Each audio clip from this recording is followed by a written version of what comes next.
Докторите попладне кај 13 часот одржаа мирен протест со кој што сакаат да испратат порака дека не треба повеќе да се напаѓаат, да се омаловажуваат луѓето во белиот мантил, како што кажа и ти последниот инцидент во петокот кога група роднини и пријатели на лице кое што докторите го реанимира, кое што го загуби животот, влегоа внатре во ургентниот центар, буквално им дишале во врат на докторите, кршеле инвентар, медицински помагала и потоа дури и вратата влезна на болницата беше скршена.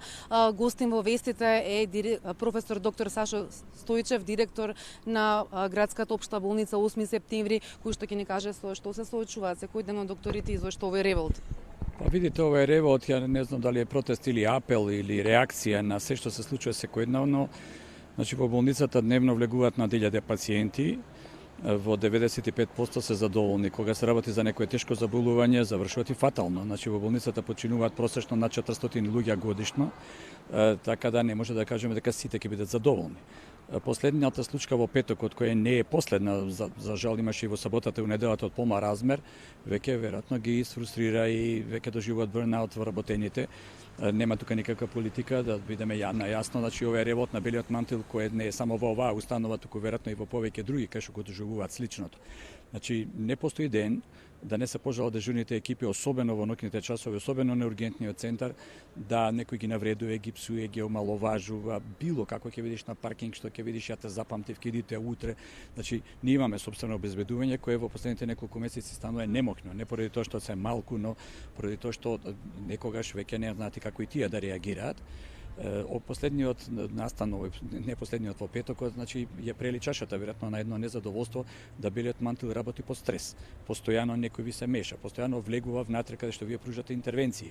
Значи не постои никаква интима во однос на помошта која може да ја пружи, треба поквалитетно да ја пружи медицинскиот персонал. Пациентите и членовите на нивните семејства тие одредуваат кој е редот на итноста, значи тие кажуваат мојата мајка, мојот татко, мојот брат, не гледајќи на вистина што е внатре. Бараат да влезат во собите кај што осталите во ординациите кај што се вршат прегледи и реанимација, што е недозволиво. Во културен свет е ова незамисливо.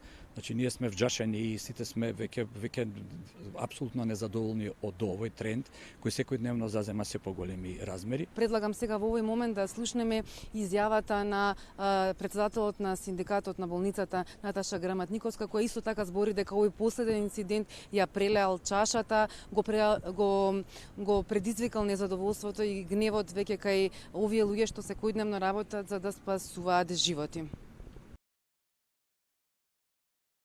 Значи тоа не е повод, тоа е последната капка што ја прели чашата. Ние со секојдневно се соочуваме со вербални закани, понекогаш и помали физички закани од страна на пациенти, членови на семејство кои што доаѓаат тука, кои што со непочитување се однесуваат пред се кон понискиот медицински персонал, но и кон докторите.